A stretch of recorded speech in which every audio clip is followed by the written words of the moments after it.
Magandang hapon sa ating lahat. Nandito tayo ngayon upang magbigay ng impormasyon tungkol sa mga modelo sa PICOT na daloy ng ekonomiya. Ngunit bago iyon, maghahandog na muna kami ng isang pamaskong kanta na may kasamang sayaw.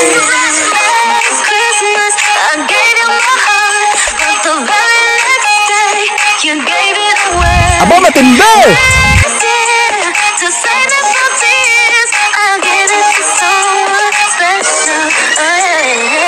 Ang unang modelo ay simpleng ekonomiya.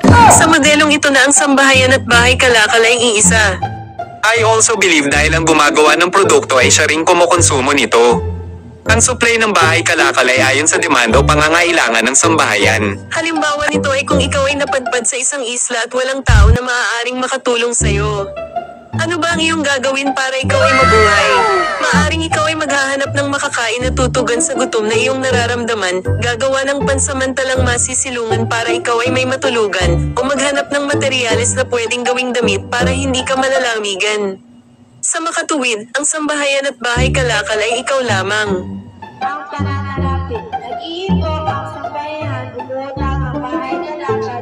Sinirang ang bahay kalakal ng sambahayan sa pamamagitan ng pamilihang pinansyal. Ihiram ang bahay kalakal sa sambahayan sa pamamagitan ng pamilihang pinansyal. May kapalit na kabayaran ang panghihiram ng puhunan ng bahay kalakal.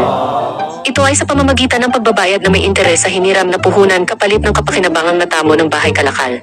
Ang ikaapat na modelo ay pamahalaan.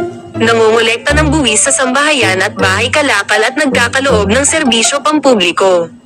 Ang positibong motibasyon ng pamahalaan gaya ng paghahatid ng pampublikong paglilingkod na ipinapangakong isa sa katuparan sa pagsingil ng buwis ay isa sa mga paraan para mapatatag ang ekonomiya ng bansa.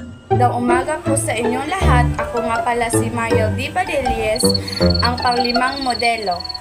Ito po ang panlabas na sektor. Sa modelong ito, nagaganap ang kalakang panlabas kung saan may mga gawain ng pagluluwas at pag-aangkat ng mga produkto at serbisyo sa loob at labas ng bansa.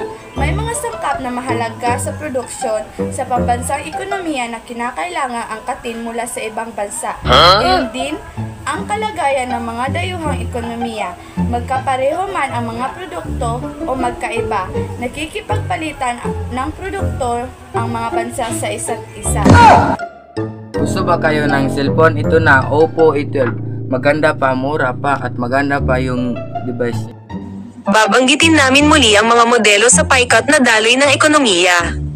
1. Simpleng ekonomiya. 2. Pamilihan. 3. Pananalapi. 4. Pamahalaan. 5. Panlabas na sektor. Hanggang sa susunod nating pagkikita. Paalam.